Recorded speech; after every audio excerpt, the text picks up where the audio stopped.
tubabwira rero yuko dufite ibitabo bya Gikristo nkuko bisanzwe dukunze kubabwira, tubabwira ngo abamaze kubibona ibitabo twizeye yuko bikomeje kugenda bibafasha kunguka byinshi. Dufite ubuhamya bwinshi cyane yuko umuntu wari we wese wakoresheje kimwe mu bitabo byacu agenda hari byinshi yunguka atarazi. Imana rero ibahe umugisha. Dufite igitabo cy'itangiriro ku buryo bucukumbuye, gicukumbura ibyabaye mu gitabo cyose cy'itangiriro.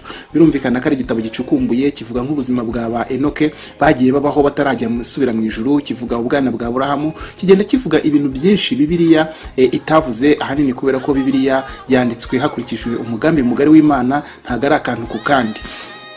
Imana rero ibaho umugisha. Nimba wifuza icyo gitabo uratwandikira kuri nimero igaragara muri description. Hanyuma nanone igitabo kindi cyitwa Inkuru zitavuzwe zo mu buzima bwa Yesu, ni igitabo nacyo gicukumbura ibikorwa byose Yesu yakoze ariko ntibibashe kuba byakwandikwa mu butumwa bwiza. Impamvu nuko mbere na mbere Abisiraheli ntibari bwandike ibyo Yesu yakoze akiri umwana, kuko muri Isiraheli agaciro k'umuntu katangiraga kugaragara afite imyaka 30, cyane cyane imihamagaro y'ubuhanuzi n'indi yose yo gukorera Imana. Nibwo rero igihe cyabaga kigeze, muribuka ko yakoraga igitangaza cy'Ikana y'i Galilaya, yavuze ngo mubyeyi igihe cyanjye ntago cyari cyakageze.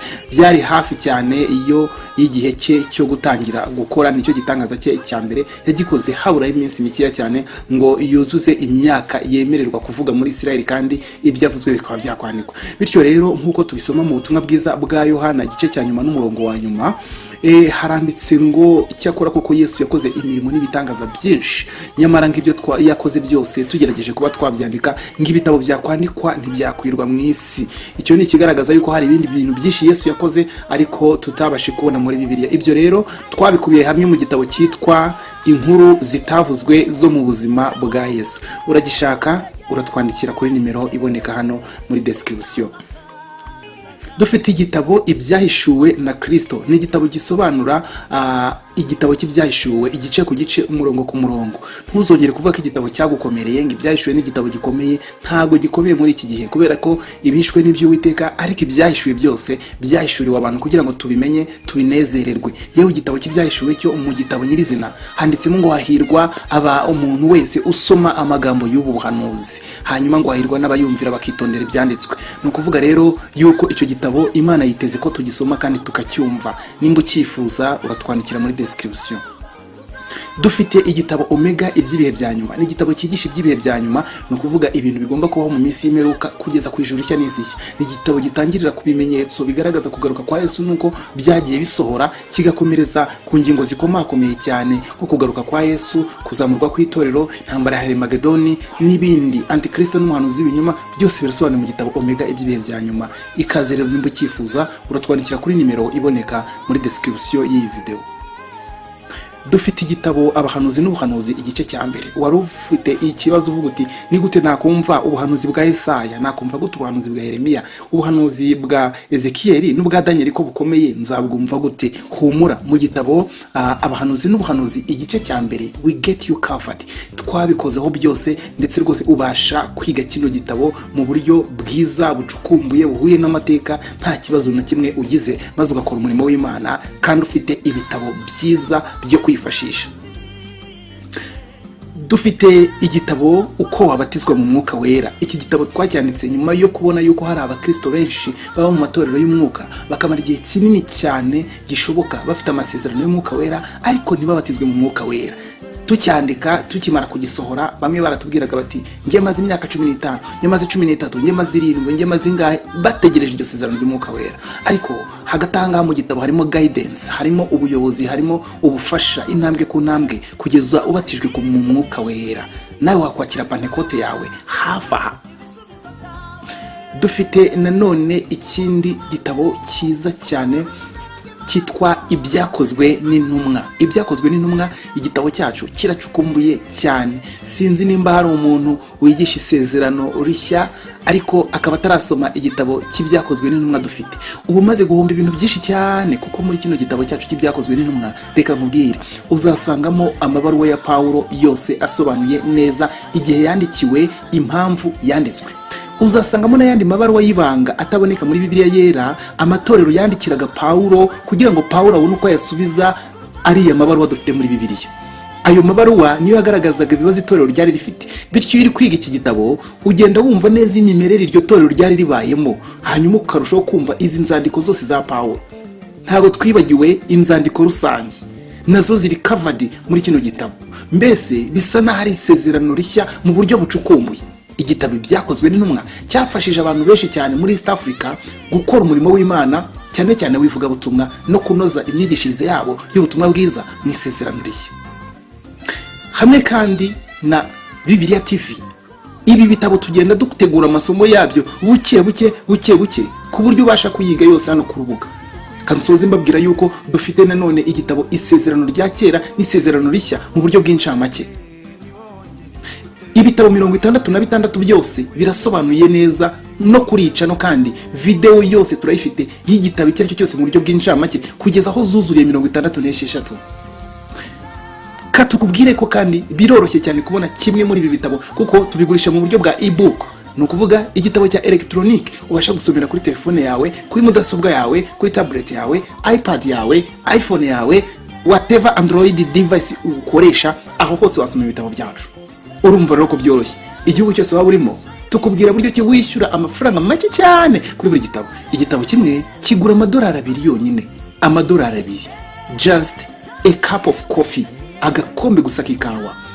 Hanyuma ukabona igitabo cyawe kuri email yawe, ugatangira kwiga ibyanditswe byera ukaguka.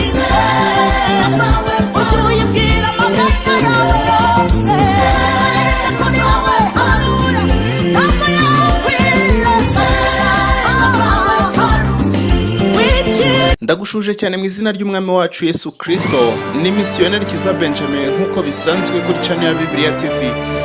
Twagiye na filime hano dushaka kuba twareba uyu munsi imwe muri filime yitwa Intwari zo muri Bibiliya. Nanone akandi gace twabashe kuba twategura, baratwereka ibyabanje, baratwereka ingamba z'Abisirayeli bagiye barwana mu buryo bumwe cyangwa ubundi, baratwereka nanone kurimbuka kwa Babeli, baratwereka nanone izindi ngamba zagiye zibaho, baratwereka uko Nowa yabayeho na Filime, baratwereka uko Mose yakuye Abisirayeli muri Egiputa, baragenda batwereka incamake nyirizina. Filime ntago twageraho, baratwereka uko Yeriko harimbutse, kurimbuka ku Yeriko. The Greatest Heroes of the Bible cyangwa se intwari zo muri Bibiliya niyo filime turi kureba uyu munsi. Nanone muri Filime The Greatest Heroes of the Bible turabasha kuba twareba nanone umukobwa wabaye intwari agakiza ubwoko bwe, kandi nanone turaza kuba twareba uburyo ki umwami wari uriho muri icyo gihe witwaga Serusi yabashe kuba yakira imigambi y'abamugambaniraga. Inkuru y'umugore wabashije kuba yaba intwari kurusha abandi bose mu bihe byose witwa nanone Esiteri. Starring Victoria araza gukina ari umwami Esiteri, Noah Berry araza gukina ari Mordecai, Michael Ansara araza gukina ari Hamani, Eddie Meka araza gukina ari Yoel, Parker araza gukina ari Bigitani, Robert Manda araza gukina ari umwami Ahasuerusi. Nguko uko twinjiye muri filime nyizina. Nanone iyi ni inkuru ya Esther, the story of Esther.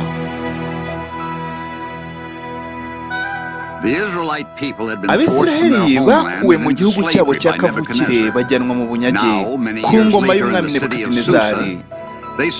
Nuko baba amahoro, bagerageza gushaka amahoro kugira ngo baturane na bene igihugu.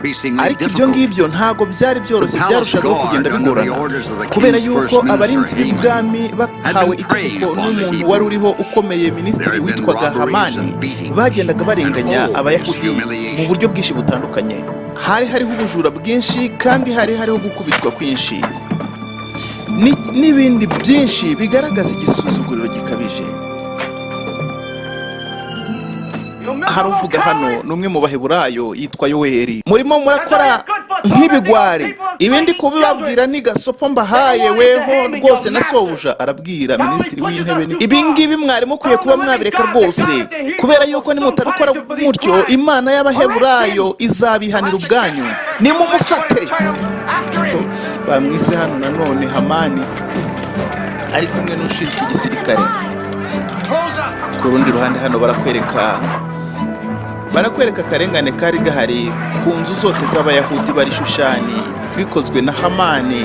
Hari aho Yoweli yaciye arimo yirukanka, garuka twakubonye. Uriya nawe bamukubise umugeri muri buriya buryo, nguko uko yacitse. Data umbabarire nshobora kuba nkukanze. Oya wa mwana we, oya wa mwana w'abasirikare bari ahantu hamwe hose, bari bo banshakisha nanjye ubwanjye ahantu hose bari kumpiga, nanjye ntabwo norohewe wa mwana we. Abamukurikira nabo ni benshi, ni igisirikare cyose. Yewe yabagiye hehe? Reka turebera ahangaha. Mu kuhareba hari umusirikare wabo bakubise umugera avuye hejuru agwa igihumure. Ibi byakozwe nanone na yambwa y'umuheburayo. Hari umuntu uzi izina ryera? Ndamuzi cyane, turaza kumushaka. Izina rye yitwa Yoweri. Ndababwiza ukuri ibi byose araza kubyishyura. Ibice 10 by'ifeza ku muntu wese uri buza n'umutwe we. Baranezerwa cyane, bahita batangira. Kuki se ubundi bashaka kukushakisha papa? Baranshakisha cyane mwana wa. Ndabizi neza yuko Hamani ashaka kuba yakwica umwami, kandi ntibashaka yuko mbimenyekanisha. Ubwo noneho nsobanukiye icyo ushaka kuvuga. Urashaka kubonana n'umwami mbere yuko baguhagarika. Ndabizi rwose ndapfa nkuko n'ubundi ngabwe nzapfa, ariko nkwiye kubwira umwami ubwo bugambanyi. Hari urusengero rukomeye cyane nanone mu isi, kandi inzu y'ibwami nimo yari yubatse. Umwami Ahasuwerusi yayoboraga ibihugu 127 uhereye mu Buhinde ukageza muri Etiyopiya, kandi yari afite abatware benshi bamukoreraga. Umuntu wese winjiraga ibwami umwami atari umutumyeho yaricwaga, keretse umwami amutunze inkoni gusa. Barakwereka kuri uruhande hari umusaza uri kwerekerayo. Muzehe yarakomeje arinjira imbere ni ibwami, nta wamutumenyeho ngo arashaka kugaragaza ubugambanyi. Hari abaganira hano hirya. She herself was a Hebrew. Hamani aravuga, nimba mfite uburenganzira nyakubahwa bwawe bwo kuvuga, vuga rwose Hamani, vuga nta rwose nyakubahwa mwami. Nabonye ari by'agaciro cyane kugaragaza iri tegeko rishyashya. Ndashaka kukubwira mwami, hariho ubwoko budafite ikintu bumariye umwami bwitwa abaheburayo. Esiteri arabaza, none se Hama, ni byiza cyane yuko umuntu umwe yatuma ubwoko bwose bwicwa? Nyakubahwa, uwo ni umugore ntashobora kubyumva. Aba bantu b'ubwoko bw'ibanga bitwa abaheburayo babaho mu buryo bwabo bw'ibanga rikomeye. Bafite amategeko yabo atajyana n'amategeko yawe mwami. Mbabarira hari ubushishi bwanjye nyakubahwa Hamani. None abo baheburayo bishaka kwica nabo batanga umusoro mu isanduku y'ibwami? Yego nyakubahwa mwamikazi, icyo narangiye nari nagitekerejeho, ariko mu gihe umwami arabasinye iryo tegeko nyine yuko bose batsembwa, ndaza kwishyura ibice 1000 by'ifeza mu isanduku y'umwami. Ariko Hama, ubundi kuki wumva ushaka gukora ibyo ngibyo? Kubera ko nyakubahwa ibyo mfite byose ni iby'umwami. Nakora icyo nshoboye cyose kugira ngo ubwami buba amahoro. Akira impeta yanjye rwose Hamani, ndagushimiye cyane mwami, uyikoresha kushaka. Ngomba kuvugana n'umwami, ngomba kuvugana n'umwami rwose, ngomba kuvugana n'umwami. Reba uriya musaza uje, ashobora kuba agiye kuvuga ibidasanzwe. Mwami rwose ndakwinginze hano kugira ngo wumve amagambo yanjye. Wibukaje ibwami batamutumyeho. Amagambo yanjye rwose, ubuzima bwawe buri mu kaga. Umusaza yari yaje kuburira umwami. Umusaza yari yaje kuba yaburira umwami nanone. Ibyo nibyo shaho byatuma winjira ibwami ukinjira utyo nta ugutumyeho? Hamani arabaza, barashaka kukwica. Nimumufate, nimusohore uyu mugabo nonaha, mugende mu manike. None bamanikaga abantu bakabica muri ubwo buryo. Ariko nyakubahwa, uriya mugabo ibyo yavugaga byari biteye amatsiko, byari bikwiriye kwitabwaho. Umuntu wese aramutse yinjiye hano, yaba weho cyangwa Hamani, ntago mufite uburenganzira bwo kwinjira ibwami aho ndi ntabatumyeho. Abazabikora bose bazabona igihano kimwe. Ese Hama, ubundi itariki yo kwica abaheburayo ramaze kuyishyiraho? Abakonikoni banjye n'abashinzwe inyenyeri bahisemo itariki nziza cyane yitwa itariki ya 13 z'ukwezi kwitwa Adari. Hanyuma kuri uwo munsi abayahudi bose, abagore n'abana bose bazicwa. Reka bigende gutyo rwose mwamikazi, reka twivira ahangaha tugende. Kandi uyu mwamikazi niwe ubwoko bwe bugiye kwicwa, ni Esiteri nanone ku rundi ruhande. Niyo filime tureba, barunamye hano bararamya. Yewe baza we, itegereze ukuntu rwose ibintu bimeze hano ibwami, buri kimwe kiragenda neza. Dukwiye gutuma uriya mugabo ahita rwose amanikwa vuba atari yavuga ibyo yashaka kuvuga. Ariko wibuke yuko Bigitani ashinzwe igisirikare muri kino gihugu. Bigitani ashobora ubwe kuzahorera se. Uriya ni se wa Bigitani muzehe. Ahubwo nyakubahwa, ahubwo Bigitani azabishinja umwami, azavuga ko ari umwami wabikoze kuko atari we watanze iryo tegeko ryo kwica se. ibintu byose ubona hano ibwami umunsi umwe bizaba ibyanjye. Urashaka kuvuga yuko n'umwamikazi uzaba uwawe? Birumvikana uwo mwamikazi Esiteri mwiza kuriya n'uwanjye. Yewe babyemeje rwose. Hano ni mu rugo rumwe rw'Abaheburayo ahantu hamwe kwa Morodekayi. Itariki 13 y'ukwezi kwitwa Adari hazabaho gutsembwa. Niyo mpamvu nanjye narinje kukwihanangiriza rwose Morodekayi kugira ngo umenye ibyo bintu uko bimeze. Bino bintu ariko ntago byumvikana, bisa naho bidafite gahunda. Nyakubahwa rwose Morodekayi nakora igishoboka cyose kubera yuko buri kimwe cyose n'ukubera weho. Wibuke Esiteri yarezwe nanone na Morodekayi, mazina ye nyirizina yari Hadasa, niryo zina ry'Iheburayo, ariko agiye kuba yatoranywa bamuhindurira izina yitwa Esiteri. Zahari nkubwije ukuri Morodekayi, igihe gishobora kuba kigeze cyo kwigaragaza ko ndi Umuyahudi. Oya rwose ntago ari ubungubu. Hamani aracyafite imbaraga nyinshi cyane cyane nimba ashobora gutanga ibice 1000 by'ifeza. Arega ntago nshatse kuvuga yuko umwami nawe bisa naho atemeye iyo mpano, kandi ndagira ngo nkubwire ngo niyo umwami ashobora kubyemera cyangwa se agahakana avuga ko ayo mafaranga ari makeya, Hamani yiteguye gutanga inshuro 10 kugira ngo yice ubwoko bwacu. Joanna umeze ute? Hano hari umuntu witwa Joanna, ni umwe mu baja ba Esiteri. Iki ni icyubahiro gikomeye. Ntabwo ushobora kuhirirwa unsobanurira impamvu uri hano rwose umwamikazi. Mu mujyi hose inkuru yabaye kimomo yuko hagomba kubaho iyicwa itsembwa ry'Abayahudi ku itariki ya 13 z'ukwezi kwitwa Adari. Inzandiko zanditswe kandi zoherejwe hirya no hino mu bihugu by'umwami. Esiteri asubiza ati wikwirwa rwose wicira urubanza Yoweri. Hari umuntu ubiri inyuma kandi ubifitemo inyungu, uwo ni Hamani. Morodekayi umanza dukwiye kuzirwanaho, dukwiye gukora ku buryo twirwanaho tukarinda ingo zacu n'aabantu bacu. Oya nta kintu wabasha gukora rwose Yoweri kubw'ingabo z'ibwami ni nyinshi. Oya ariko nanone ntago twapfa tutarwana, twapfa turwana. Ukwiye kubika intwaro zawe rwose Yoweri. Dukwiye gutekereza ubundi buryo. Ubuhe buryo mwamikazi? Dukoresheje ubushake bw'Imana. Murajya mungezaho ubutumwa mukoresheje uyu mwana muto.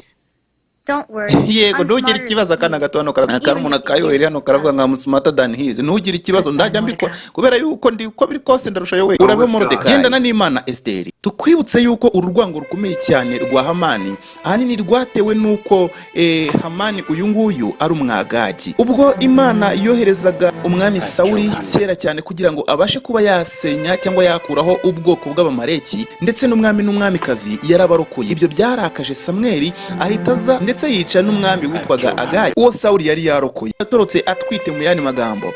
Hanyuma amaze gutoroka iyo nda yaje kuyibyaramo umwana. Uwo mwana yahise amwitirira izina rya se umwami w'Abamaleki witwa Agayi wari warishwe. Hanyuma rero uwo mwana yaje gukomokwaho n'ubwoko bwitwa Abagagi.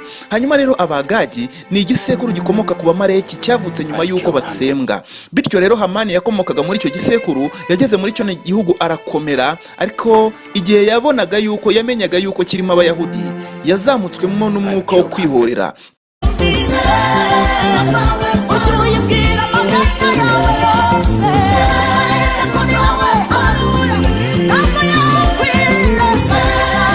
Kubwira rero yuko dufite ibitabo bya Gikristo nkuko bisanzwe dukunze kubibabwira, tubabwira ngo abamaze kubibona ibitabo twizeye yuko bikomeje kugenda bibafasha kunguka byinshi. Dufite ubuhamya bwinshi cyane yuko umuntu wari we wese wakoresheje kimwe mu bitabo byacu agenda hari byinshi yunguka atarazi. Imana rero ibahe umugisha. Dufite igitabo cy'itangiriro ku buryo bucukumbuye gicukumbura ibyabaye mu gitabo cyose cy'itangiriro. Birumvikana ko ari igitabo gicukumbuye, kivuga nk'ubuzima bwa Enoke bagiye babaho batarajya musubira mu ijuru, kivuga ubwana bwa Aburahamu, kigenda kivuga ibintu byinshi Bibiliya itavuze, ahanini kubera ko Bibiliya yanditswe hakurikijwe umugambi mugari w'Imana, ntago ari akantu ku kandi. Imana rero ibaho umugisha. Nimba wifuza icyo gitabo uratwandikira kuri nimero igaragara muri description. Hanyuma nanone igitabo kindi cyitwa Inkuru zitavuzwe zo mu buzima bwa Yesu. Ni igitabo nacyo gicukumbura ibikorwa byose Yesu yakoze ariko ntibibashe kuba byakwandikwa mu butumwa bwiza. Impamvu nuko mbere na mbere Abisiraheli ntibari bwandike ibyo Yesu yakoze akiri umwana, kuko muri Isiraheli agaciro k'umuntu katangiraga kugaragara afite imyaka 30, cyane cyane imihamagaro y'ubuhanuzi n'indi yose yo gukorera Imana. Nibwo rero igihe cyabaga kigeze, muri buka kubwo yakoraga igitangaza kikana i Galilaya, yavuze ngo mubyeyi igihe cyanjye ntago cyari cyakageze. Byari hafi cyane iyo y'igihe cye cyo gutangira gukora, nicyo gitangaza cye cya mbere yagikoze haburaho iminsi mikeya cyane ngo yuzuze imyaka yemererwa kuvuga muri Isirayeli, kandi ibyavuzwe bikaba byakwandikwa. Bityo rero nk'uko tubisoma mu butumwa bwiza bwa Yohana igice cya nyuma n'umurongo wa nyuma, haranditse ngo icyakora koko Yesu yakoze imirimo n'ibitangaza byinshi, nyamara ng'ibyo yakoze byose tugerageje kuba twabyandika ng'ibitabo byakwandikwa ntibyakwirwa mu isi. Icyo ni ikigaragaza yuko hari ibindi bintu byinshi Yesu yakoze ariko tutabashe kubona muri Bibiliya. Ibyo rero twabikubiye hamwe mu gitabo cyitwa Inkuru zitavuzwe zo mu buzima bwa Yesu. Uragishaka uratwandikira kuri nimero iboneka hano muri description. Dufite igitabo Ibyahishuwe na Kristo, ni igitabo gisobanura igitabo cy'ibyahishuwe igice ku gice, umurongo ku murongo.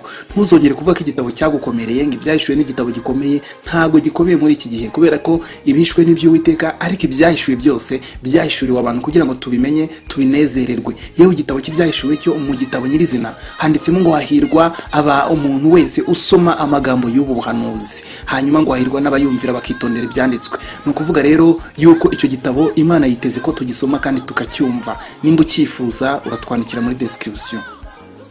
Dufite igitabo Omega iby'ibihe bya nyuma, ni igitabo cyigisha iby'ibihe bya nyuma, no kuvuga ibintu bigomba kubaho mu minsi y'imperuka kugeza ku ijuru rishya n'izishya. Ni igitabo gitangirira ku bimenyetso bigaragaza kugaruka kwa Yesu nuko byagiye bisohora, kigakomereza ku ngingo zikomakomeye cyane nko kugaruka kwa Yesu, kuzamurwa kw'itorero, intambara ya Harimagedoni n'ibindi, Antikristo n'umuhanuzi w'ibinyoma, byose birasobanuye mu gitabo Omega iby'ibihe bya nyuma. Ikaze rero nimba ucyifuza uratwandikira kuri nimero iboneka muri description y'iyi video.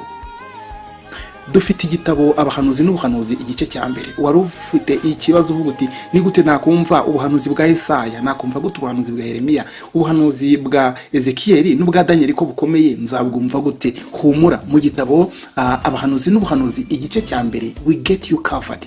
Twabikozeho byose, ndetse rwose ubasha kwiga kino gitabo mu buryo bwiza bucukumbuye buhuye n'amateka, nta kibazo na kimwe ugize, maze ugakora umurimo w'Imana kandi ufite ibitabo byiza byo kwifashisha.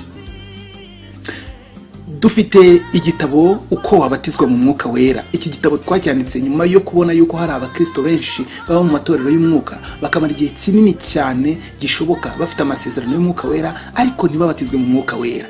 Tucyandika tukimara kugisohora, bamwe baratubwiraga bati ngiye maze imyaka 15, ngiye maze 13, ngiye maze 7, ngiye maze ingahe, bategereje iryo sezerano ry'Umwuka Wera. Ariko hagatanga mu gitabo harimo guidance, harimo ubuyobozi, harimo ubufasha intambwe ku ntambwe kugeza ubatijwe mu Mwuka Wera, nawe wakwakira Pentecote yawe hafa. Dufite nanone ikindi gitabo cyiza cyane cyitwa Ibyakozwe n'Intumwa. Ibyakozwe n'Intumwa, igitabo cyacu kiracukumbuye cyane. Sinzi nimba hari umuntu wigisha isezerano rishya ariko akaba atarasoma igitabo cy'Ibyakozwe n'Intumwa dufite.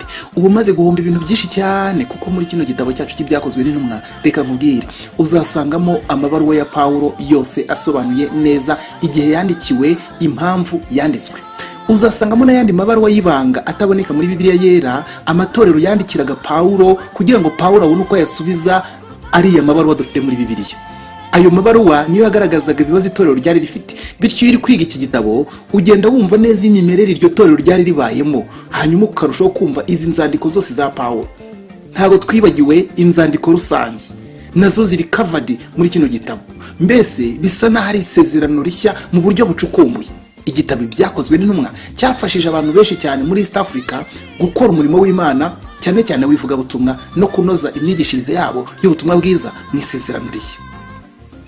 Hamwe kandi na Bibiliya TV, ibi bitabo tugenda dutegura amasomo yabyo buke buke ku buryo ubasha kuyiga yose hano ku rubuga.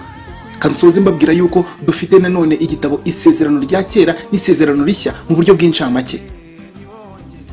Ibitabo 66 byose birasobanuye neza no kurica, no kandi video yose turayifite y'igitabo icyo cyose mu buryo bw'incamake kugeza aho zuzuriye 66. Katukubwire ko kandi biroroshye cyane kubona kimwe muri ibi bitabo kuko tubigurisha mu buryo bwa ebook.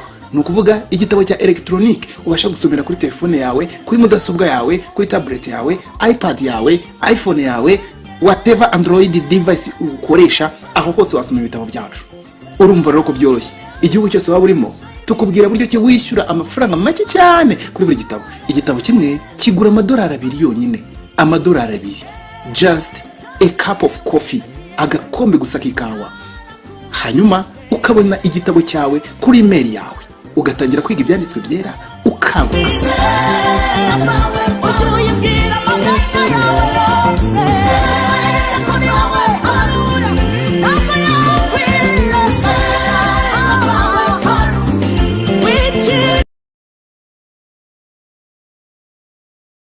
Maze igihe kinini nkorera umwami rwose, ariko ndebera ishimwe mbonye. Uyu uhagarariye ingabo nanone hano bamwise Big Tani. Mu byanditswe byera bakatubwira nanone ngo umwami yagambaniwe na Big Tani na Tereshi. Dore data umbyara agiye kuba yamanikwa. Ndakurahiriye kandi umwami azishyura ibingibi. Nguko uko se yabashe kuba yakwitwa. Hanyuma umuhungu we Big Tani akaba nakuriye igisirikare, yabashije rwose kuba yarahira yuko byanze bikunze azihorera ku mwami. Nyamara gahunda yo kwica umwami ntiyari ifitwe. Ubuzima buzahorerwa ubundi buzima. Barakwereka ibwami umunsi umwe umwami ari wenyine kandi birasa naho afite ibibazo. Hari ikibazo waba ufite mwami? Esiteri arabaza. Oya, nagutumyeho ku mugoroba ntago wigize unsanga ikambere. Ariko rwose nyakubahwa mwami, nari nagiye ku isoko. Uyibuke Esiteri yari yagiye kureba Morodekayi n'ubwoko bwe. Usigaye wiha gahunda ukava ikambere ukagenda ukava ibwami ukagenda udafite uburenganzira bwanjye. Umbabarire rwose ahari nimba byakubabaje mwami, ariko ntago natekerezaga yuko ndimbohe hano. Uri umwamikazi. Umwamikazi ntiyari akwiye gukora ibyo nanone, ariko umbabarire rwose nimba byakubabaje.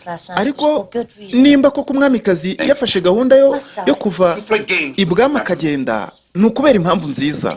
Yivuge Nemiti, nari nahisemo kubigira ibanga rwose mwami, ariko nimba ukomeje gutsindagira ngo nkubwire icyari cyantwaye, rwose nashakaga kuba nagukorera surprise ku munsi mukuru wawe w'amavuko. Nabajije kubona mfite akagoroba keza cyane rwose katarimo imirimo myinshi, hanyuma mbasha kuba najya kukudodeshereza imyenda myiza iri mu bitambaro byiza mu mujyi. Ushatse kuvuga yuko wavuye aha ngaha ukagenda rwose gahunda ari ukugira ngo unyiteho undodeshereze? Ntago rwose mwami nagira irindi banga nguhisha, rwose uko niko kuri. Okay, noneho rero turiyunze, unegereza aho ngaho hirya mu cyumba ndaje. Uri Hamani? Yego rwose, numvisha yuko ushaka kuvugana nanjye nyakubahwa. Nubwo rwose wambwiye ngo umugore wanjye ngo rwose ngo ibiki n'ibiki, nasanze ari ibintu nta mugabo ubaho muri iyi si ufite umugore mwiza nk'uwanjye. Ibintu yari ari muri ibintu bifite inyuma. Ese uratekereza yuko ari ishyaka rwose yagize ngo ku munsi ngo amavuko? Urumva ari ishyaka gusa ryamusohoye? Uramutse rwose unyujije amaso rero mwami muri aya mategeko twanditse, baratubwira hano ngo yewe mbere y'itariki ya 13 z'ukwezi kwitwa Adari, abayahudi bari batangiye kuba barenganye, baragendaga bakaba bakubitwa, inzu zabo zigasahurwa. Hamani yaragendaga akabataka rwose akabanyaga ibyabo, ashaka rwose kuba yaguze itunga rye, kandi nanone mu rwego rwo kubakandamiza. Nanone abantu barakubitwaga bakarenganywa n'imitungo yabo ikaba yatwarwa. Baratwereka kuri ruhande umwamikazi arimo atembera mu murwa ari kumwe na Joana umuja we. Wibuke bisa naho gusohoka ibwami biba bitoroshye, ariko kuri iyi nshuro umwamikazi agira atya gasohoka. Dore icyo bari gukorera abayuda kuri ruhande. Abasirikare bararenganya umugabo ku rundi ruhande. Ibi ni ibiki uri gukora Big Tani? Ariko nyakubahwa ukwiye kuba wakwigendera, uyu nta nubwo ari Big Tani. Ariko rero umwamikazi nanze igitekerezo, ntago ari byiza cyane kugenda rwose mu matware hano y'Abaheburayo, hano hatuye Abaheburayo gusa, ntago ufite umutekano. Nta kibi rwose kituruka mu Bayahudi. Esiteri arasubiza.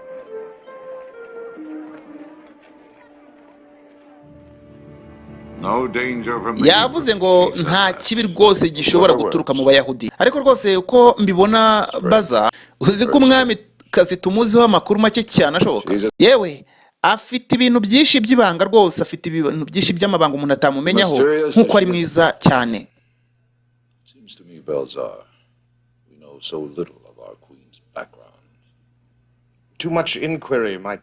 Nyakubahwa rwose kwibaza cyane ku mwamikazi bishobora kudushyira mu kaga. nkeneye kumenya byinshi kuri uyu mugore vuga ko nshaka kuzashaka. Ngewe rwose ntacyo bintwaye, ntegereje amabwiza yawe yose rwose. Ndashaka umenye intambwe yose uriya mugore azajya atera asohotse ibwami.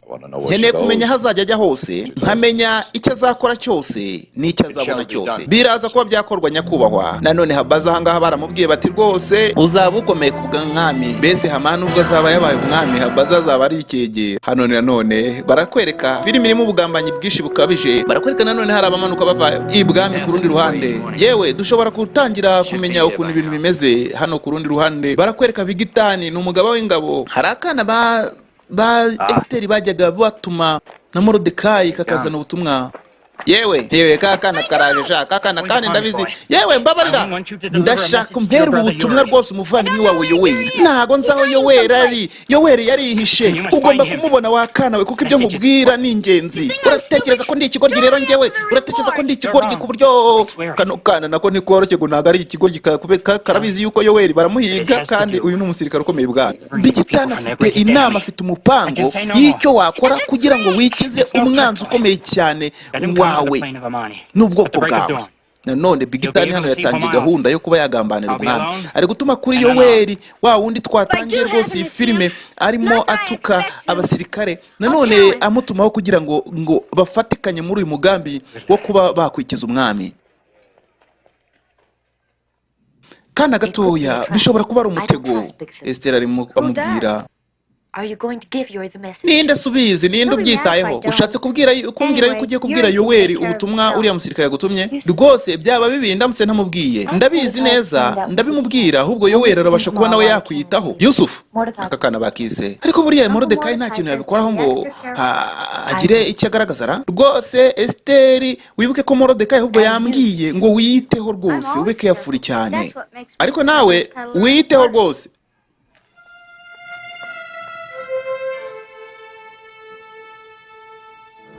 Yewe nari mbizi yuko turi buhurire hano. Nanone agiye guhura na Bigitani. Ngaho mbwira icyo ushaka kumbwira. Ndashaka ubufasha bwawe kugira ngo dukubite umwanzi rwose hasi, umwanzi w'ubwoko bwawe hasi.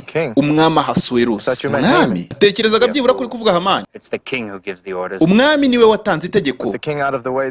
Ariko ntekereza yuko umwami abishatse ashobora guhagarika Hamani. Erega buriya Hamani ni nta mbaraga afite, nta kintu afite adafashijwe n'igisirikare. Nawe rwose ninjye we yishingikirijeho. Ese ubundi kuki ushaka kwica umwami mwa? Sha ibyo ni ibindi bakabisa, ni business zanjye gusa. Uri kumwe nanjye muri uyu mupango cyangwa ntago uri kumwe nanjye? Hoya umupango ngurimo rwose, umupango ngurimo. Nanone yaramubwiye ngo umupango urimo. Rwose nari namubwiye Yoweri ko umupango rwose ubashe kubumeze. Nukuvuga rero simbizi neza uriya mugabo wafashe ya mbere mu kuba yakubita umwami hasi nimba hari uburyo bwo kuba umuntu yamuhagarika. Ariko Esiteri ukwiye gutekereza, sinzi ngo hari ikintu cyo gukora kuri iyi nshuro ku buryo bwihuse. Urashaka yuko se tubasha kwica Bigitani? Urashaka yuko habaho amaraso ajya ku Muyahudi kubera kwica Bigitani? Oya rwose Morodekayi, oya pe, oya ndaguhakaniye. Ariko rero ndagira ngo Esiteri ugende rwose ibyo uvuga byose byo uganira n'umwami, uvuga ngo hari abantu ngo rwose ngo barimo bashaka kugaragaza imigambi yo kwica umwami. Ibyo uvuga byose ntugire izina na rimwe uvuga ry'Umuyahudi. Si dushaka yuko bamenya isano iri hagati yacu nawe. Aho yaramusezeranije. Ntago bibashakaga ko iki cyari gihe cyiza cyo kumenyekana yuko Esiteri afite ahaziraniye n'Abaheburayo.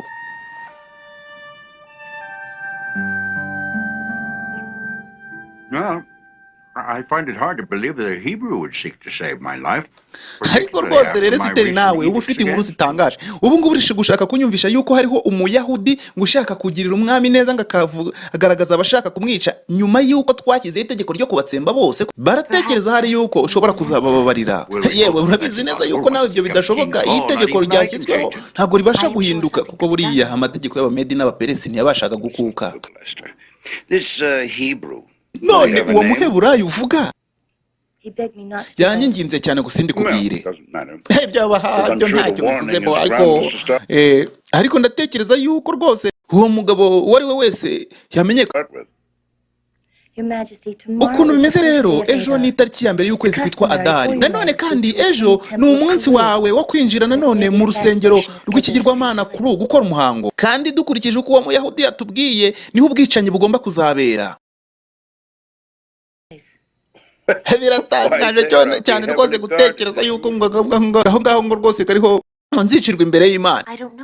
Ngo nzi detaye zose sinzi ngo bizagenda gute, ariko icyo nakugiraho inama ntuzajye mu birori rwose, ngomba kujyayo.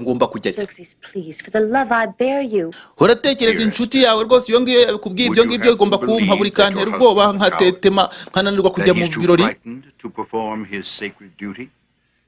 Beza ubundisha ubwo kuko wizera yuko umugabo wawe ari ikigwari ku buryo yahagarika gukora inshingano z'ubwami abereyeho.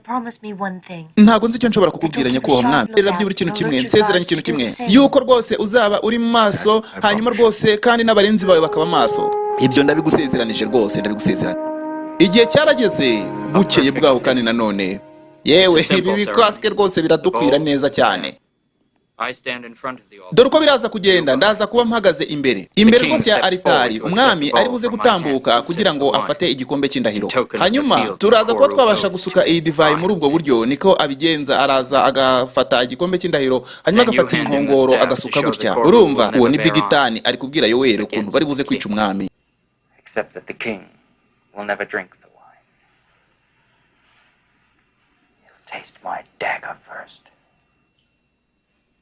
What do we do with them?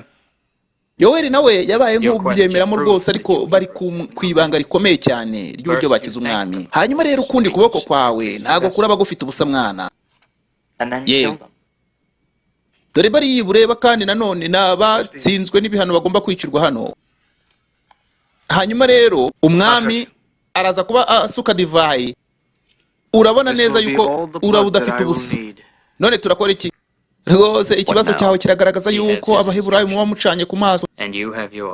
Nanone urabizi neza aba bari inyuma ye n'abatambyi baba bari kure.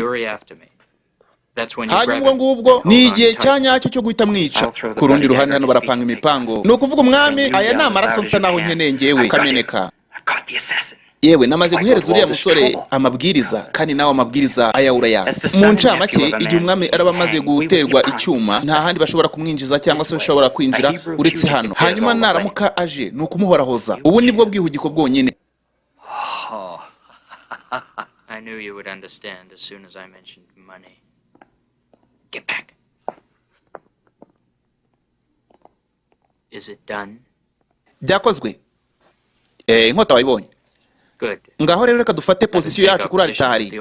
Ibyacu ntibitinda koko umwami yaraje gukora umuhango. Nanone abarinzi ngaba yaciye ku barinzi be agena none kuba yafata igikombe cy'inkongoro, inkongoro y'indahiro.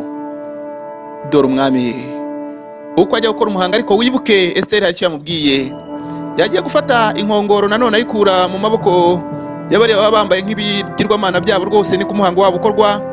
Yaramuhereje rwose mu gihe agiye gusomaho, yaramwegereye ngo amutere icyuma. Hanyuma Yoweri ahita yica Bigitani.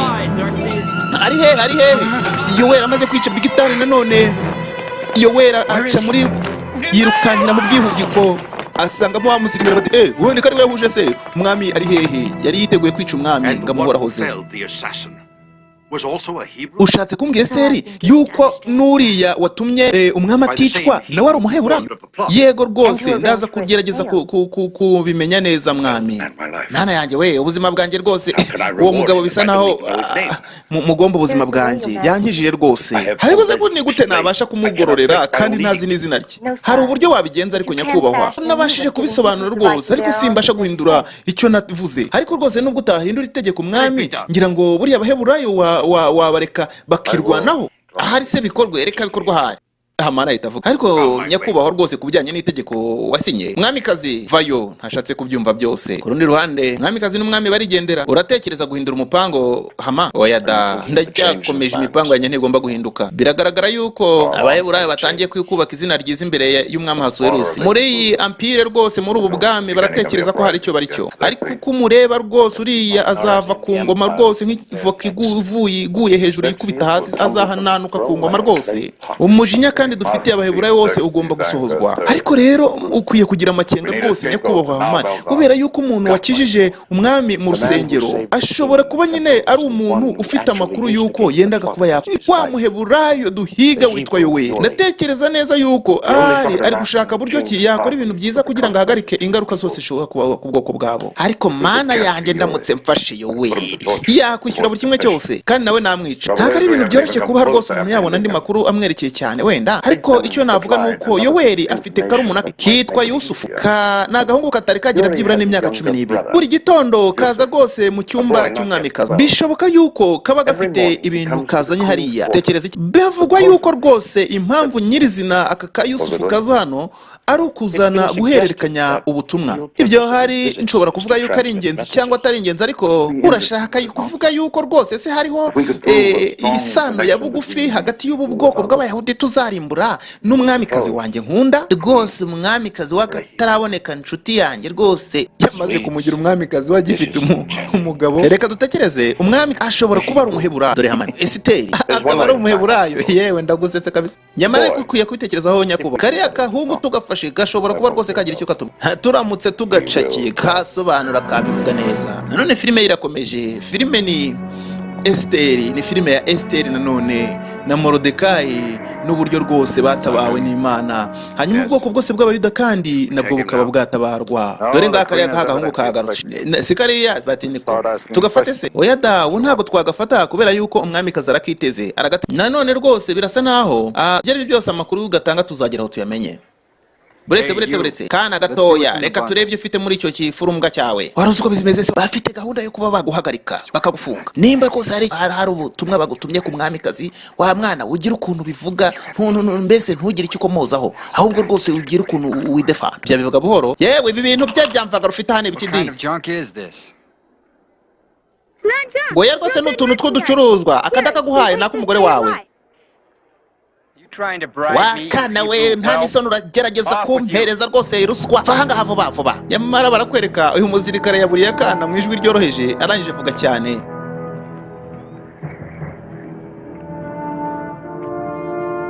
Niyo mpamvu ari ngombwa cyane gushaka buryo ki wasohoka hano ibwami kubera ko baragutegereje hanze. Kandi nagira ngo nkubwire Yusufu ntago ugomba guhita usubira kwa Morodekayi kubera yuko usubiyeyo bahita bamenya rwose ahantu uba. Kandi rero bamenye ko uziranye na Morodekayi nabyo byaba biri kumushyira mu kaga. Ariko mfitiye ikibazo rwose. Oya umuntu ashobora kuba yafasha mu buryo bumwe cyangwa ubundi. Hari ahandi hantu ushobora kuba waba ukaba uhihishe rwose. Oya hari ahantu hitwa kwa Semuka hariya ni ku isoko. Sinshaka yuko hari umuntu kubona rero hagati mu isoko. Niko biraza kubiba byagenda. Hari icyo wafashe kivuye mu gikoni vuba hanga hasi arakabaza nimba hari icyo kareye. Mu byukuri nta. Ariko rero ku rundi ruhande akana nanone kagombaga kudasubira mu rugo kugira ngo batamenye uburyo cy'ubutumwa buri kugenda buhanwa. Kaciye ku rindi rembo. Ku rundi ruhande hano ni kwa Morodekayi.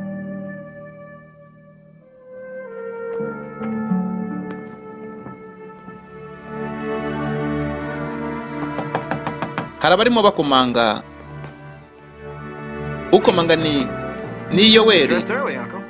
Yewe injira. Ntabwo nzi ikintu kiri kuba uhereje rwose. Ndabizi neza yuko umwana araza kuba yatanga message. Bafite n'ikibazo ko umwana adahari. Ntabwo ari ingenzi cyane. No kuvuga rero situation turimo ntago ari nziza Yoweri nanone. Ese bonda agahungu kari. Ariko rero rwose Yoweri ukwiye kureka iryo fuhe ryawe, ukwiye kurinda umutwe wawe. Dukwiye gukomeza kwiringira Imana Yoweri. Nyamara Yoweri waravuga ati ntago twapfa gutyo tuzarwana. Erega nkubwire Morodekayi abantu bakeneye igisumbyo kwizera rwose kugira ngo babashe kwikura mu bibazo. Mbabare Morodekayi. Yoweri ariko harabakomanga ku rundi ruhande. Open for the king's minister. Nimufungurire minisitiri w'intebe w'umwami Hamani. Mana rakomanga ari gushaka Yoweri. No, it's you they're after. You can't be positive. Oya ndaza kuba rwose nakureba nyuma. Uriya namubwira ati tujyane oya none tujyanye byaba bibi kurushaho. Oya sohokera muri uyu muryango ahubwo nanone yamusoreye mu wundi muryango wibuke hanze Hamani n'abasirikare. Yewe reka nze bafungurire ndabasha kuba naza. Yarasohotse niwe Morodekayi ni ngewe rwose uzundi we umuntu wese azuwuriwe nyakubahwa uri Hamani rwose minisitiri ukomeye w'ubwami minisitiri w'intebe ariko uravuga nk'imbwa imbere yanjye unama undamye imbere yanjye ahangaha prostrate yourself unama ahangaha uramye ngewe nuko umeze usuzuguye itegeko ry'umwami ryo kundamya kandi yarategetse ko abantu bazajya bandamya nyakubahwa rwose hibuka ndi umuheburayo idini ryacu ritubuza kunamira cyangwa rwose kuramya umuntu wari we wese uretse Uwiteka Imana yonyine ndavuze ngo unama rero unama wa mugabo uyu mugabo mumufata ko bamufashe yewe rareba ku rundi ruhande Moridekayi bari bagiye kumufunga nanone ahangaha niko filime iteguye bagiye kuba bamufunga ariko se dutegereje iki murashaka ko batwica nk'intama bakatagura badushyira ku nkota dufite intwaro dufite kuba twazikoresha ariko nta kintu twakora ubu ngubu kugira ngo dukize Moridekayi ariko basi dushobora gukora ikintu rwose kimeze nk'igitero birashoboka rwose yuko nshobora gukora itsinda ritoya hanyuma rwose tugatera gereza y'ibwa hari ikintu rwose umuntu ashobora kugerageza gukora uko biri kose kiraruta kutagira icyo dukora yewe umeze neza wari uri hehe byagenze gute Hamani yanjye yashatse kumfunga hanyuma Esiteri yambwiye gusingaruke kwa Moridekayi nawe batamenye ibyo yewe se none Yusufu ushobora guhita usubira ibubwami ukareba umwamikazi yewe bashobora kumfata ugomba rwose kuba wagenda ufite ubwitonzi hari umuntu byanze bikunze ugomba kuboneka akajya kubwira Esiteri yuko Moridekayi yafu rwose kandi yuko bapanga kuba bamwica nicyo kintu gikurikiye cyo gukora ibyo ari byo byose hari icyakorwa ashobora kubwira umwami akaba yakiza Moridekayi urabitekereza ute karumuna kanjye ndaza kukubwira nshobora kuvuga yuko rwose no munyabwenge kukurusha ndabyitaho ariko se site mu by'ukuri uyu muntu witwa Moridekayi wamumenye uti ntakamenye kari nawe wamureze ni umudozi w'imyenda zikudoda cyane ariko rero hari abandi badozi benshi inaha ndatekereza yuko rwose ukwiye kumukiza kuko ntekereza yuko Hama yakoze amakosa rwose kuba yamufata yamwibeshyeho oya rwose minisitiri wanjye w'intebe ntago rwose yakora amakosa nka Esiteri wese nyakubahwa rwose mwami birakwiriye rwose yuko unyumva akanya gatoya no kuvuga ntacyo turaza kureba kumwumva nyirizina twumve rwose nimba koko bamubeshya nyakubahwa Hamani rwose ndakwinginga cyane kugira ngo nsobanurire iby'uwo mugabo wa mugabo we urahakana rwose yuko wanze kunyunamira nyakubahwa idini ryanjye ry'abayahudi ntago rinyemerera kunamira umuntu uwo ari we wese umwami arareba kandi nawe akeneye ko bamwunamira cyangwa se gusenga umuntu uwo ari we wese uretse Imana yonyine none se ndamutse nkusabye kunamira umwami none tubiveho nabwo wabyanga ngewe rwose mu by'ukuri ndi umuntu wubaha umwami mu bintu byose kandi namwubaha rwose mu bintu byose bishoboka ariko none Moridekayi uri kugerageza gusimbuka ikibazo subiza ikibazo ushaka wakunamira umwami nk'uko itegeko rimeze oya rwose ntago nabikora umwami araraka unama nanjye undamye ngewe hariswe rusi ndagutegetse nyunamira no kuvuga ngo rwose nyakubahwa ndakubaha ariko sinshobora kukunamira kuko nunamira Imana yonyine mwami rwose caceka Esiteri ibi nibyo rwose koko byo mwami minisitiri w'intebe yavuze rwose nibyo umugabo arasuzugura nyakubahwa rero mwami maze kubona agasuzuguro nkaka nashatse gufata uyu mugabo nkamugira mbese nkamugira urugero rwo kureberaho nkamugira akabarore nategetse ngo bashinga igiti urumambo rurerure cyane rwose hafi metero 3 zose rwose ndetse zishobora kurenga zikagera kuri 6 hanyuma rero tumumanikeho abantu bose bazabibona amenyeka amategeko y'ibwama kwiye yego ndakwemereye icyo giti mu gishinge murakoze rwose nyakubahwa ni mu nkuru umwana imbere baramutwaye Moridekayi nanone ariko nyakubahwa ariko nawe rwose ukwiye kuba umugore w'itona ntukajye upfa kuvuga gupfuka mwami yarakaye kuri uruhande mwese mumva imbere nta muntu nshaka kamuhagarara imbere musohoke mumva imbere bose baragiye abarinzi mwami yashaka kuba wenyine kuri uruhande umwami yarakaye ibintu ntago byoroshye Esiteri yakoze uko ashoboye kose ngo ubwoko bw'iwabo buticwa ariko ibintu ntibyoroshye biragenda birushaho kuzamba igiti cyaramanitswe nanone nicyo kumanikaho Moridekayi cyarashinzwe hano baratwerekana imbere ya headquarter y'ubwami niho bagishinze ibi rwose ni ibintu umuntu wese akwiye kwibaza umwami rwose nubwo ari wenyine ngewe nshobora kugenda nkasanga umwami ntabwo nkifite igihe cyo gutegereza nyakubahwa rwose mwamikazi ntabwo ushobora rwose kuba wajya ibwami atagutumyeho ibyo bisobanura ko ubuzima bwawe waba ubutanze ariko rero ntabigerageza nanone birasobanura ko ubuzima bwa Morodekayi ndaba mbutanze mu by'ukuri rwose dushobora gukora ikintu kimwe kizi icyo ari cyo cyose Morodekayi yamaze kumera rwose nk'aho yaciriweho iteka ubwe yiciriyeho iteka ariko nkwiye kugira ikintu nkora ntabwo nkwiye kwicara mu by'ukuri kandi nanone nkwiye kureba umwami Ahasuwerusi umukobwa ati nyamuneka Ahasuwerusi niyamaze gufata umwanzuro ntubasha kuba wamuhindura rwose nkwiye kugerageza sinshobora guhagarara mbona Morodekayi yagiye kumanikwa nyakubahwa Esiteri nanjye ubwanjye mbabajwe n'ibya Morodekayi ariko noneho ngiye kuba mbabajwe n'ibyawe kurushaho nta mahitamo mfite Joanna nkwiye gutegura kugenda rwose nkasenga hanyuma nkabasha kuhita mvugana n'umwami none hano baratubwira ngo basenze amasengesho y'iminsi 3 hanyuma ajya kubonana n'umwami atamutumyeho dore uko yinjiye ninduje ninjye ushi rwose mwami uratinyuka kwinjira aho ndi utatse uruhushya ntagutumyeho nyakubahwa rwose birihuta ndakwinginze unyumve ariko wa mugore ushobora gutekereza nk'umuntu udafite ubwenge ugatekereza ko ngewe umwami ari nge washyiraho amategeko hanyuma narangiza nkayakuraho ahangaha ari kuvuga ku bijyanye no kuza imbere y'umwami gusa ari uko aguhamagaye ataba aguhamagaye ukicwa nyakubahwa ariko umwami ni ibintu byihutirwaga cyane rwose imbi ibintu byihutirwaga mwari kuntegereza yaciye bugufi Esiteri nanone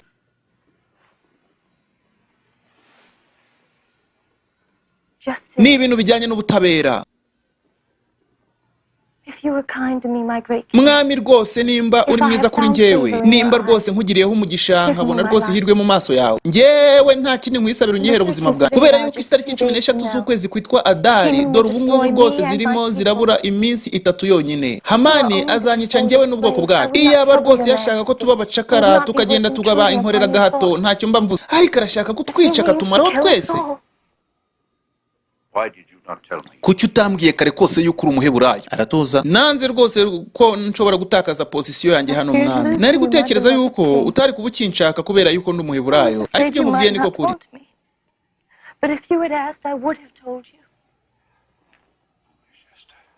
Esiteri we yamutunze inkoni mu kumutunga inkoni biravuga ngo abeho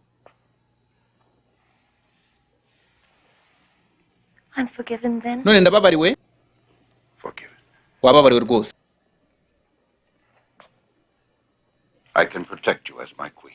yewe weho ndagusezeranije nzakurinda nk'umwamikazi wanjye nyine ariko nta kintu nshobora gukora ku itariki ya 13 y'ukwezi kwitwa Adari abantu banyu bazatsemba ariko rero nanone mfite ikindi kintu nakubwira rwose nyakubahwa kijyanye na wa muyuda witwa Morodekayi ndakwinginze rwose ukize ubuzima bwe ariko Esiteri we urongeye uranyendereje kandi uranshoto nyamara rwose ariko rwose ndakubaha mwami mu by'ukuri ibyo yakoze ni ibintu bishoboka binabaho yubashye Imana ye nk'uko namwe mwubaha Imana zanyu kandi ku rundi ruhande hari ikintu ukwiye kumenya kuri uriya mugabo uriya niwe wamuheburayo wakijije ubuzima bwawe rwose igihe kirageze ngo musobanure neza yuko umuntu wakijije ubuzima bwawe ari uriya muyuda Morodekayi yewe umuntu wakijije ubuzima bw'umwami akwiriye ikindi gihembo kitari ukumanikwa ku giti hese ubundi twamuhemba dute di ni gute twamuha icyubahiro nk'igitekerezo yewe mwami reka Hamani ari buza kubifatira umwami Hamani zumuzanye muti yego reka tuze gusangira nawe ku mugoroba Esiteri hano rero aragaragaza ubwenge bwinshi cyane aragira ngo Hamani ari uhitamo icyo bakorera Morodekayi kuri uyu mugoroba ndaza kuba nsangira n'umwami n'umwamikazi sha ya baza niho ndabandi sha arasakoze ubwanwa bwe rwose byarizinze ni umuntu ukomeye bwami mu by'ukuri rero mu buryo bw'agatangaza umwami agenda agaragaza mu rwego birashoboka cyane yuko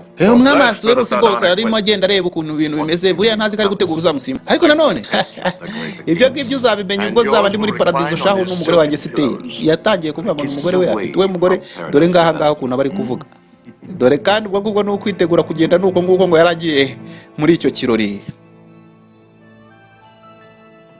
byateguye ibyo kurya Hamani yarinjiye yewe oya rwose ntugahagarare mu kirori rwose Hamani icara rwose ugubwe neza wumva umeze neza yego rwose ku buzima bwanyu rwose bukomeza kubaho to your continuous good life nanone rero barifuzanya rwose kaciyazi hano baranywa kandi nawe rwose ku buzima bwawe sha Hamani we ariko mbwira Hamani we akabazo k'amatsiko ni gute rwose umwami yagenza ni gute umuntu yakorera umuntu umwami akunze kubaha aho bivuge nk'inshuti yanjye rwose muvandimwe abitekerejeho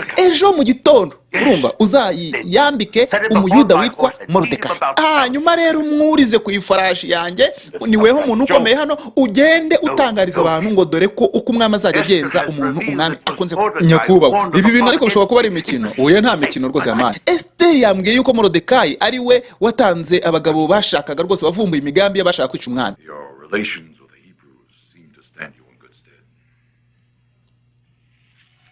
Hamani byamuguye ku mutwe.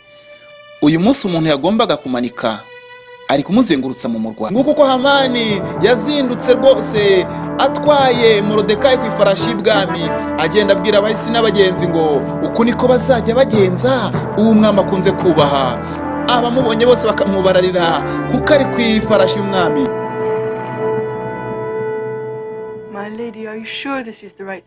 Ariko se nyakubahwa mabuja, urabizi neza yuko ari icyo kintu ari cyo cyiza cyo gukora? Ahangaha ni Joanna araganira na Esiteri nyirabuja. Yego, Hamani agomba gutsembwaho we ubwo agashiraho, kubera yuko ubwoko bwanjye ntabwo rwose buzaba bufite umutekano kugeza igihe Hamani azaba atakiriho. Ariko iyo ni gahunda rwose ntekereza yuko ari iy'abagabo, ntabwo ari ibintu umugore yakwishoyemo rwose mabuja. Ntekereza ko ari ikintu ariko cyo kuba wakora. Madam, I beg you. Rwose Joanna, ngenda gerageza ishoboka. Ni ukuvuga ngo ndagira ngo nkubwire ngo bisa naho nshaka kuba natumira Hamani akaza akansanga mu cyumba cyanjye tukagira ibyo tuganira, nkumva ko yababarira abayuda. Ariko umwami rwose urabizi yuko yafuha, ntago ari bukubabarire naramuka gusanganye na Hamani. Barapfukamye hano barasengana none. Uwiteka Imana, ndakwinginze rwose umpa imbaraga nk'izo haye Mose ndetse nk'izo haye ba sogokuruza, kugira ngo rwose mbashe gukora iby'ubutwari. Reka Moridekayi rwose uyu munsi byamubayeho rwose, yanejejwe cyane rwose no kugendera ku ifarashi y'umwami. Ariko ntacyo itariki ya 13 z'ukwezi kwa Hadari yageze. Intara zose ziri bwica abayahudi nawe araza kuba yabibona. Abayuda baramutegereje cyane. Moridekayi we ntagomba no kuba yabacikira. Nimba rwose bikunejeje nyakubahwa Hamani, umwamikazi rwose arashaka yuko umwitaba mu cyumba cye. Umwamikazi?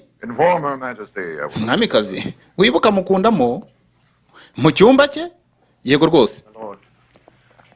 Jya numubwira ndaza kuba nabikoraho. Ariko nyakubahwa, ukwiye kuba umunyabwenge.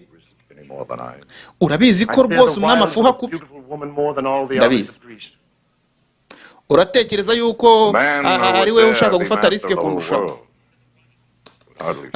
Njyewe umbabarire cyane rwose nyakubahwa, ntinya amaso y'abagore kuko ntinya igitero cy'abasirikare. Buriya rwose weho ntubonamo ibanga. Buriya birashoboka ko Esiteri yatekereje yuko rwose n'ubundi Hasuwerusi ari umugenzi, akavuga ati reka banyiyegereza. Ku rundi ruhande umwami ari wenyine, hari uwaje yikubita imbere ye gutyo. Birasa naho umwamikazi rwose agutumyeho cyane ikitaraganya. Nyamara hano hasa nk'aho harimo akagambane. Ku rundi ruhande umwamikazi ari wenyine mu cyumba, yatumyeho Hamani. Umuja we nguyu n'umusirikare w'umurinzi w'ibwami nguyu araje yikubita imbere y'umwami, aravuga ati umwamikazi aragukeneye kubw'ibintu byihutirwa. Yego, ndagushimiye rwose. Hano rwose umwami kazi ari kumwe na Hamani imbere rwose mu cyumba cy'umwamikazi. Yamuhasa ko kunywa rwose, hano arashaka ngo amuganize arebe ko yamukuramo ikintu cyo kwica abayahudi. Ndatekereza umugabo uzi icyo ashaka ashobora no kumenya igihe cyo kugifatenze cy'amagambo asoba. Yewe uranzi cyane rwose madamu. Mu by'ukuri rwose ntago ndi umugabo ukunda kwihangana cyane. Ushatse kuvuga ko ndatekereza yuko ariko umugabo wihangana bigaragaza ubunyabwenge, kuba umunyabwenge. Nta kosa wakoze rwose weho. Baraho barimo baraganira. Esiteri yagerageje kumwikundishwaho hangaha kugira ngo arebe ku bwoko bwawe wabo bwakira nta yindi gahunda. Wakwemera rwose ko nkwinginga ku kantu kamwe rwose nyakubahwa kubijyanye na rya tegeko? Nabyemera nabye. Rwose nubwo biri ku mwami kugira ngo rwose abe yari. Yes, madam. Prevail upon the king to repeal it. Do this for me. Ariko rwose niwe ufite impeta ndagira ngo musabe ube wagira icyo ukora. Yewe kubw'amahirwe makeya ibyo nta kintu nabikoraho rwose. Fortunately I don't have anything to do. Mu by'ukuri rwose ntago nabikora. Nanjye ubwanjye sinkubwiye yuko ndi umuheburayo, nabyo nta kintu byatuma uhindura n'ukuntu ubona twari rwose tuwe. Yego rwose nta kintu nahindura. Nta kintu nahindura pe. Nta nubwo wagerageza kabisa byibura ukabikora ku bwanjye. Kubwawe ntago nabikora rwose mukundwa, ntago nabababarira. Haravuga amagambo meza y'urukundo ariko nanone ntashaka kurekura ubwoko, ntashaka kubabarira ubwoko bw'abaheburayo. Ye rwose abayahudi nabica nk'abanogonoraho, ariko wewe nyine urumva nagusigara. Ngewe rwose nakwisigariza wewe ariko bene wanyu nk'abatsemba. Ndakwinginze ntukore ibi. Yewe gihe cyageze rero kandi cyarenze. Nanone yagerageje gufata Esiteri. Urashaka kumfata ku ngufu ugahindanya izina ry'umwana. Oya rwose ku rundi ruhande bamuhururije. Nta n'isoni rwose ngo ntago nagira icyo nkora se ngo nukuri bwami. Yarashakuje nanone. Dore Hamani ari kugerageza kuba yamfata rwose ku ngufu. Urundi ruhande umwami yaraje. Yewe Hamani we. Yewe nyakubahwa. Ndabizi neza akakara gate kubantuye mu mutego rwose umwami nayo byakubaho. Mbega. Oya rwose ntago ari byo utekereza. Yagerageje kunshyira mu mutego. It's a woman. She tricked me. She tried to seduce me. Wafashe ibiboko byawe bishyira ku mugore. Foul hands on my wife. We umwamikazi. Ndakwinginze rwose ungirira impuhwe ashwida kwereka impuhwe nk'izo washakaga kwereka Morodekayi ndazibuka. Oya rwose narindi kugerageza gukiza impaya rwose nyikiza. Urusaku rubaye rw'ishabagadi barinjira. Abaheburayo bagutwaye cy'ubundi we ni mu musohore mu mumanike kuri cya giti yari bumanikeho Morodekayi. Ariko oya rwose mwami wari ukwiye kubitekerezaho. Na uwo mugore wawe ni umuheburayo. Nuko yagiye nanone. Umwami yarababaye ariko nanone Esiteri yarabonye gutabarwa ku bwoko bwe. Dore yuko kuri uyu munsi mbabarire ntago narinzi ko ndagenda bikagenda gutya rwose. Ntago rwose nigize nkeka yuko Hamani ashobora kuba ari umugambanyi karahabutaka. Yari mu ruhande rw'abanzi bawe bakomeye rwose. Mwami, please repeal the decree against my people. Ariko rero nyakubahwa ndagira ngo rwose itegeko rirejo urihindure. Nta kintu nayikora rwose.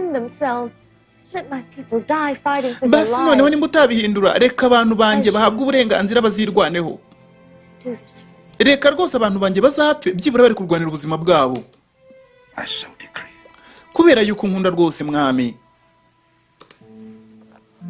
ubinkorere. Iryo tegeko ndarisinye naryo. Nanone abayuda bahawe uburenganzira bwo kwirwanaho bakarwanya abanzi babo. Barakwereka ku rundi ruhande. Yewe turwane ku itariki 13 z'ukwezi kwitwa Adari. Ingabo z'ibwami zatangiye kwica abayahudi, nyamara abayahudi ntabwo byari byoroshye kuko bayirwanyeho. Nuko kuvuga nanone ku rundi ruhande hano barakwereka bararwanye nk'abantu b'abagabo. Abayahudi birwanaho kuko itegeko ry'Abamedi n'Abaperesi ritakukaga nimba ari ukwicwa n'ukwicwa, ariko handitswe irindi tegeko ry'uko bagombaga kwirwanaho. Barakwereka nanone icyegera cya Hamani kirimo kirwana imbona nkubona na Yoweri.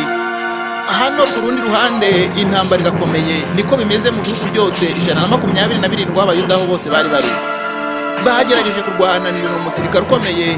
Ntago intambara yari yoroshye, ariko kubwo Uwiteka Yoweri yabashe kuba yamunesha. Nuko rwose ngo mu byaro byose by'Abaheburayo, Abaheburayo rwose baragerageje ndetse bageze ku ntsinzi. Babashe kurwanya no kurinda imidugudu yabo. Barakwereka uko inkuru igera ku musozo. Nanone dore imidugudu yabo bayikikije umuriro. Kubarwanya ntabwo byari byoroshye kuri inshuro. Imana yarabakomeje hamwe no gusenga babasha kunesha.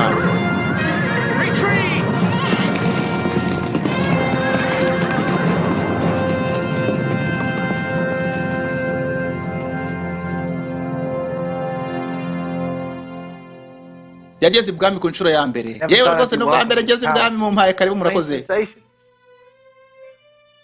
Nuko nyine Yoweri babashe kuba bamuhemba nuko rwose ndetse bamushingira umuja wari ukomeye cyane witwa Jowana, kandi rwose nawe yarahembwe Yoweri kubera yuko yakijije ubuzima bw'umwami.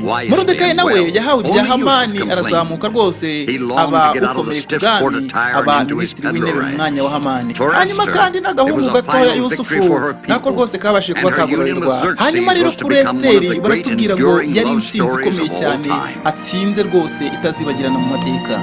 Ndetse kandi iyi nkuru ye na Ahasuwerusi yaje kuba rwose inkuru y'urukundo rukomeye cyane kurusha izindi. Filime kandi niko irangiye, niko tuyisoje. Mwari kumwe na missionnaire Kiza Benjamin, baragenda batubwira bagiye bayikoraho kugira ngo filime ibashe kuba yategurwa kandi ibagereho. Nanjye mu Kinyarwanda ni Kiza Benjamin wabashe kuba yayibasobanurira, tubabwira yuko Bibiliya TV na ahantu wigira amasomo ya Bibiliya, na ahantu ushobora kwigira ibyanditswe byera umunsi ku munsi. Nanone rero tukubwira ngo ntuzacikwe n'izindi video tugenda dushyira kuri channel yacu ya Bibiliya TV, tukubwira ko dufite ibitabo bya Gikristo. Reka tuze dusigemo itangazo riri byamamaza. Imana ibaho umugisha naho utaha.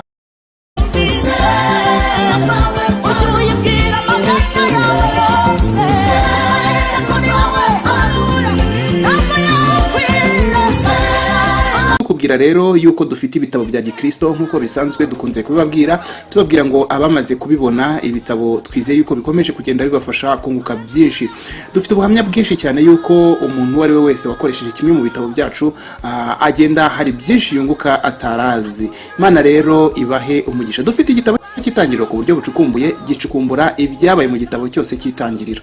Birumvikana ko ari igitabo gicukumbuye, kivuga nk'ubuzima bwa Enoke bagiye babaho batarajya musubira mu ijuru, kivuga ubwana bwa Aburahamu, kigenda kivuga ibintu byinshi Bibiliya itavuze, ahanini kubera ko Bibiliya yanditswe hakurikijwe umugambi mugari w'Imana, ntago ari akantu ku kandi.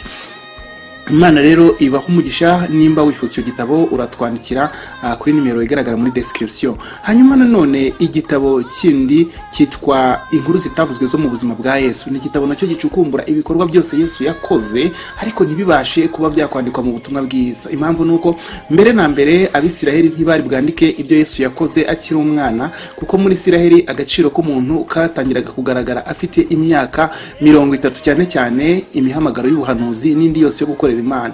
Nibwo rero igihe cyabaga kigeze, muri buka kubwo yakoraga igitangaza kikana Galilaya, yavuze ngo mubyeyi igihe cyanjye ntago cyari cyakageze. Byari hafi cyane iyo igihe cye cyo gutangira gukora, nicyo gitangaza cye cya mbere yagikoze habura iminsi mikeya cyane ngo yuzuze imyaka yemererwa kuvuga muri Isiraheli, kandi ibyavuzwe bikaba byakwandikwa. Bityo rero nkuko tubisoma mu butumwa bwiza bwa Yohana igice cya nyuma n'umurongo wa nyuma, haranditse ngo cyakora koko Yesu yakoze imirimo n'ibitangaza byinshi, nyamara ngibyo yakoze byose tugerageje kuba twabyandika ngibitabo byakwandikwa ntibyakwirwa mu isi. Icyo ni kigaragaza yuko hari ibindi bintu byinshi Yesu yakoze ariko tutabashe kubona muri Bibiliya. Ibyo rero twabikubiye hamwe mu gitabo cyitwa Inkuru zitavuzwe zo mu buzima bwa Yesu. Uragishaka uratwandikira kuri nimero iboneka hano muri description. Dufite igitabo Ibyahishuwe na Kristo, ni igitabo gisobanura igitabo cy'ibyahishuwe igice ku gice, umurongo ku murongo. Ntuzongere kuvuga ko igitabo cyagukomereye, ngo ibyahishuwe n'igitabo gikomeye. Ntago gikomeye muri iki gihe, kubera ko ibihishwe n'iby'Uwiteka, ariko ibyahishuwe byose byahishuriwe abantu kugira ngo tubimenye tubinezererwe. Yewe igitabo cy'ibyahishuwe cyo mu gitabo nyirizina handitsemo ngo hahirwa aba umuntu wese usoma amagambo y'ubu buhanuzi, hanyuma ngo hahirwa n'abayumvira bakitondera ibyanditswe. Ni ukuvuga rero yuko icyo gitabo Imana yiteze ko tugisoma kandi tukacyumva. Nimba ucyifuza uratwandikira muri description. Dufite igitabo Omega iby'ibihe bya nyuma, ni igitabo cyigisha iby'ibihe bya nyuma, no kuvuga ibintu bigomba kubaho mu minsi y'imperuka kugeza ku ijuru rishya n'isi nshya. Ni igitabo gitangirira ku bimenyetso bigaragaza kugaruka kwa Yesu nuko byagiye bisohora, kigakomereza ku ngingo zikomakomeye cyane nko kugaruka kwa Yesu, kuzamurwa kw'itorero, intambara ya Armagedoni n'ibindi, Antikristo n'umuhanuzi w'ibinyoma, byose birasobanura mu gitabo Omega iby'ibihe bya nyuma. Ikaze rero nimba ucyifuza uratwandikira kuri nimero iboneka muri description y'iyi video. dufite igitabo abahanuzi n'ubuhanuzi igice cya mbere. Wari ufite ikibazo uvuga uti ni gute nakumva ubuhanuzi bwa Yesaya, nakumva gute ubuhanuzi bwa Yeremiya, ubuhanuzi bwa Ezekiyeli n'ubwa Daniel ko bukomeye, nzabwumva gute? Humura, mu gitabo abahanuzi n'ubuhanuzi igice cya mbere we get you covered, twabikozeho byose, ndetse rwose ubasha kwiga kino gitabo mu buryo bwiza bucukumbuye buhuye n'amateka, nta kibazo na kimwe ugize, maze ugakora umurimo w'Imana kandi ufite ibitabo byiza byo kwifashisha. Dufite igitabo uko wabatizwa mu mwuka wera. Iki gitabo twacyanditse nyuma yo kubona yuko hari abakristo benshi baba mu matorero y'umwuka bakamara igihe kinini cyane gishoboka bafite amasezerano y'umwuka wera ariko ntibabatizwe mu mwuka wera.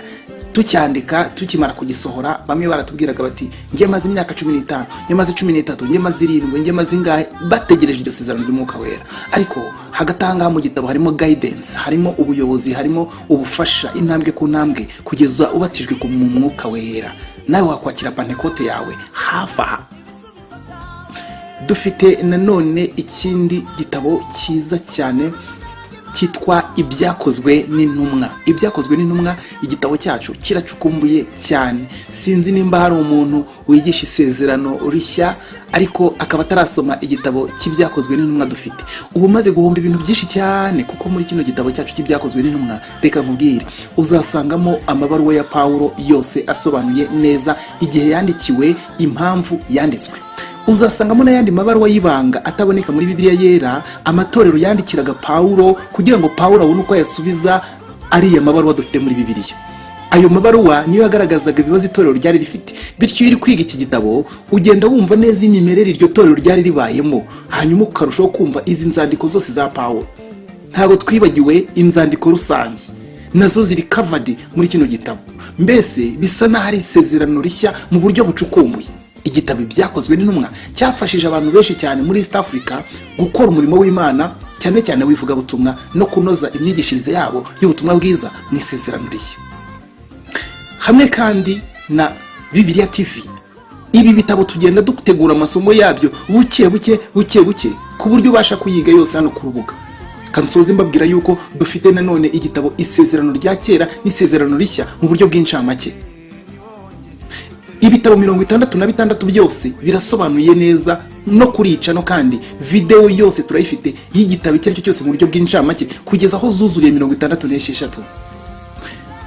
Katukubwire ko kandi biroroshye cyane kubona kimwe muri ibi bitabo kuko tubigurisha mu buryo bwa ebook, ni ukuvuga igitabo cya electronic ubasha gusomera kuri telefone yawe, kuri mudasobwa yawe, kuri tablet yawe, iPad yawe, iPhone yawe, whatever Android device ukoresha, aho hose wasoma ibitabo byacu. Urumva rero ko byoroshye. Igihugu cyose waba urimo tukubwira buryo ki wishyura amafaranga make cyane kuri buri gitabo. Igitabo kimwe kigura $2 yonyine, $2, just a cup of coffee, agakombe gusa k'ikawa.